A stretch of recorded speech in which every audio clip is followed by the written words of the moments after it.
ASG hospital Varanasi को लेकर के आज एक प्रेस वार्ता किया गया, जिसमें 7 वर्षीय अनाया रिजवाना की रेटिना सर्जरी के दौरान हुई मौत के मामले में बड़ा कानूनी मोड़ आ गया है। माननीय मुख्य न्यायिक मजिस्ट्रेट वाराणसी ने धारा 173 4 BNSS के तहत थाना भेलूपुर को FIR दर्ज निष्पक्ष विवेचना शुरू करने का आदेश दिया है। अदालत के आदेश के बाद मामले में हलचल तेज हो गई है।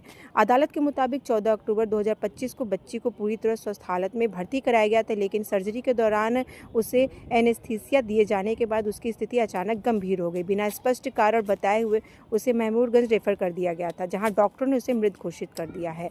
बताते चले आपको कि न्यायालय ने ये भी टिप्पणी की है कि ऑपरेशन से जुड़ी रिकॉर्ड, साथ ही anesthesia chart, ICU record, operation notes, CCTV footage जानबूझकर उपलब्ध नहीं कराए गए हैं। डॉक्टरों के बयानों में भी विरोधाभास पाया गया है। इसको लेकर के आज एक प्रेस वार्ता रखा गया है और मांग किया गया है कि जल्द से जल्द न्याय हो। आपका नाम? आफरीन बानो।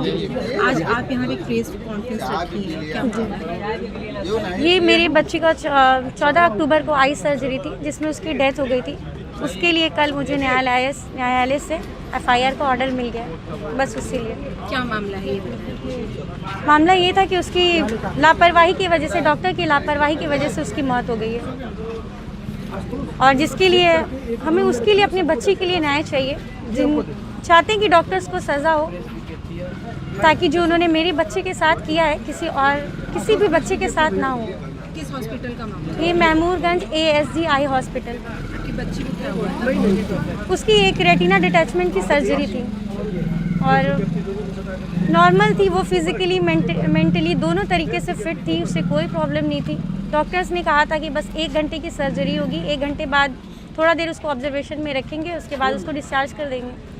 लगभग 3 घंटे के बाद उन्होंने उसको दूसरे हॉस्पिटल में रेफ़र किया, जहां जाते ही उसको वेंटिलेटर पे डाल दिया गया, और 4 से 5 घंटे बाद वहां के डॉक्टर्स ने बताया कि उसकी डेथ हो गई। अभी आप क्या चाहती हैं? आपको क्या किस तरीके से न्याय मिले? चाहते हैं कि डॉक्टर्स को सज़ा मिले जो उन्होंने किया। उन्होंने सारे एविडेंस, हमने उनसे पहले नॉर्मली रिक्वेस्ट की थी कि सर जो भी है हमें वहाँ का CCTV फुटेज दे दीजिए, रिक्वेस्ट किया गया था उनसे, पर उन्होंने कुछ भी ना मेरी किसी भी फ़ोन का जवाब दिया, ना ही कॉल का जवाब दिया, ना ही, बस उन्होंने अपने आप को सही साबित करने के लिए जो उनको सही लगा। जब हम लोग CCTV नॉर्मली मांगने गए तो उन्होंने पुलिस को बुला दिया कि ये लोग यहाँ तोड़ फोड़ करने आई हैं, ये करने आई हैं। उल्टा हम लोगों को पर प्रेशराइज करने लगे कि हम लोग इस केस से पीछे हट जाएं, दबाव बनाने लगे। हर तरीके से उन्होंने कोशिश की कि हम लोगों को दबाया जाए।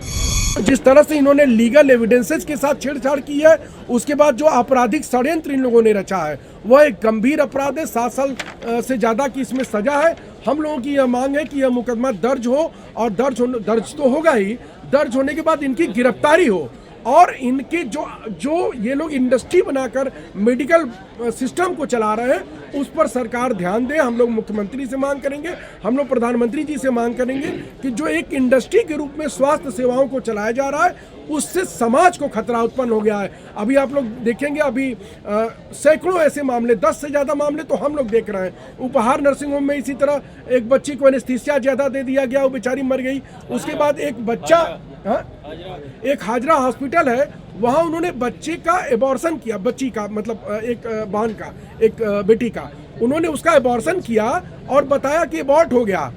उस एबॉर्शन के 4 घंटे बाद उसका मिसकैरेज हुआ और जिंदा बच्चा डिलीवर हुआ।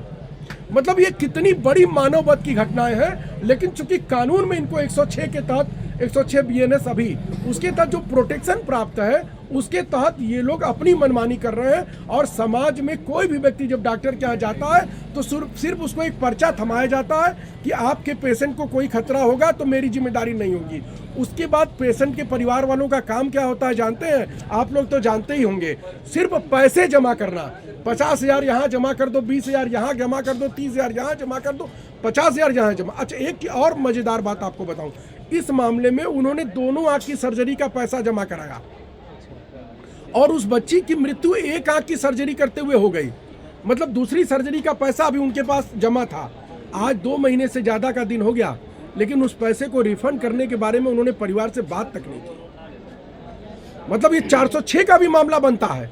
बच्चों को एनेस्थीसिया के नाम पे पैसा ले लिया जाता है ऑपरेशन के लिए, एनेस्थीसिया एक्सपर्ट नहीं आएंगे, लगा दिया जाएगा।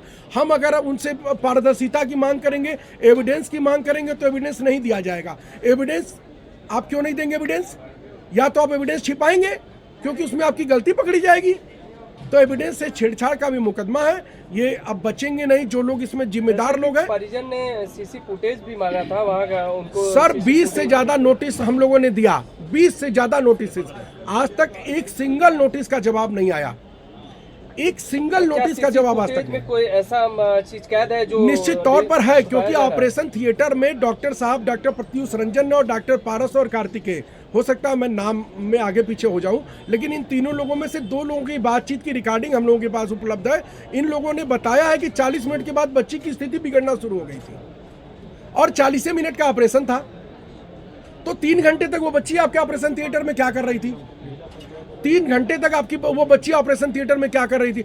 अगर उसकी स्थिति बिगड़ रही थी तो आपने पोस्ट एनेस्थीसिया केयर यूनिट आपके यहाँ क्यों नहीं था? अगर पोस्ट एनेस्थीसिया केयर यूनिट नहीं था तो जनरल एनेस्थीसिया देने की क्या जरूरत थी? अगर आपने जनरल एनेस्थीसिया दिया तो उस बच्ची को 40 मिनट के बाद जब उसकी स्थिति बिगड़नी शुरू हुई, उसी समय आप क्यों नहीं किसी ऐसी जगह ट्रांसफर किए? आपने माँ बाप से क्यों नहीं राय ली कि कहाँ बच्चे को ट्रांसफर करना है? क्योंकि सबके पास तो पैसा इस समय जेब में रहता नहीं है। हम BHO ले जाते हैं अपने बच्चे को 40 मिनट के बाद, लेकिन 2 घंटे 20 मिनट उसको आपने अपने ऑपरेशन थिएटर में रखा। क्यों रखा आपने?